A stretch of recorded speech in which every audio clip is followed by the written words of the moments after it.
মেয়েদের নিজস্ব কোনো চুলের ঘ্রাণ নেই, যেটা থাকে সেটা শ্যাম্পুর স্মেল।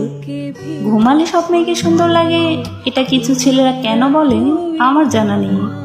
ঘুমালে সবারই মুখ তৈলাক্ত ফুলে থাকে, নিজের চেহারায় তখন নিজের ভালো লাগে না, এটাই বাস্তব। সিল্কি চুল, ফ্রেশ লুক, চোখে কাজল, গোলাপি ঠোঁট, এমন রূপী ছেলেরা মেয়েদেরকে কল্পনা করে। বাট ট্রাস্ট মি, বাস্তবে সবসময় এমন পরিপাটি হওয়ার সময় থাকে না, থাকলেও অতটা ইচ্ছে করে না। মেয়েদের শরীরে কোনো ফুলের বাগান না যে সুরভিতে স্মেল থাকবে। মেয়েদেরও ঘাম হয়, ঘেমে একাকার হতে হয়, ঘামে, ক্লান্তিতে, চিন্তায় মুখ কালো হয়ে যায়।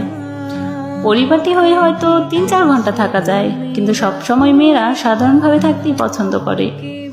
আপনারা কল্পনাতে সবসময় একটা পুতুলকে চিন্তা করেন, তারপর যখন বাস্তবে আর তাকে সেভাবে পান না, তখন আর তাকে ভালো লাগে না।